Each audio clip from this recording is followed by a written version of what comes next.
या स्टूडेंट, इस क्वेश्चन को अगर हम देखते हैं तो इसमें कहा गया है कि a current of 15 milliampere flows in the circuit as shown in the figure, the value of potential difference between the point A and B will be, क्या होगा।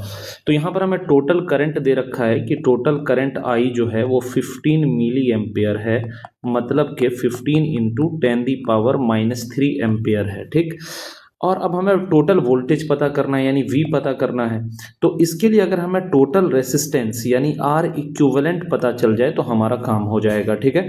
तो इस R इक्विवेलेंट को पहले हमें ढूंढना है। तो अगर हम ध्यान से देखें तो ये जो दो रेसिस्टर हमें दिख रहा है 10 और 5, ये दोनों पैरेलल में दिख रहा है, और उसके बाद ये 5 और ये 10 ये दोनों सीरीज में दिख रहा है। तो यानी हम इस पूरे नेटवर्क को अगर पहले 10 और 5 इन दोनों का पैरेलल कॉम्बिनेशन करें तो ये हो जाएगा 10 इंटू 5 अपॉन 10 प्लस 5, यानी कि हमारा हो जाएगा 50 अपॉन कितना 15, 50 अपॉन 15 आ जाएगा, यानी कि जिसको कि मैं 10 अपॉन 3 भी लिख सकता हूँ, ठीक है।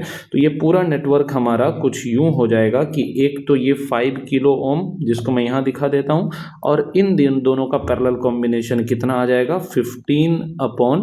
10 अपॉन कितना आ जाएगा हमारा 3 आ जाएगा, और साथ ही साथ एक ये वाला रेसिस्टर जिसको कि मैं यहाँ दिखा देता हूँ जो कि 10 है।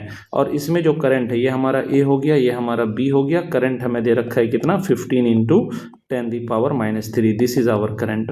तो अगर हम टोटल रेसिस्टेंस R इक्विवेलेंट देखें तो ये हो जाएगा हमारा 5 + 10 + 10/3, जिसको कि अगर हम सॉल्व करेंगे तो ये हमारा हो जाएगा 3, और ये 15 3 हो जाएगा कितना 45, 45 + 10 यानी कि 55। तो फाइनली हमारा जो V आ जाएगा वो हो जाएगा I इंटू R इक्विवेलेंट, मतलब कि कितना, तो ये हो जाएगा हमारा 15 इंटू 10⁻³ और R इक्विवेलेंट की जगह 55/3, बट ये किलो ओम में है सारे रेसिस्टेंस, तो इसको अपन क्या करेंगे मल्टीप्लाई बाय 10⁻³ कर देंगे, इससे ये खत्म हो जाएगा। 3 5 जो हमारा 15, 5 से मल्टीप्लाई करेंगे, 5 5 25, 5 5 25 और 2 हो जाएगा 27, यानी इतना हमारा वोल्ट आ जाएगा 275, जो कि ऑप्शन डी में करेक्ट हो जाएगा, ठीक है ना। और इसको अगर आप देखेंगे तो लगभग 71% बच्चों ने एकदम से सही किया था, ठीक है।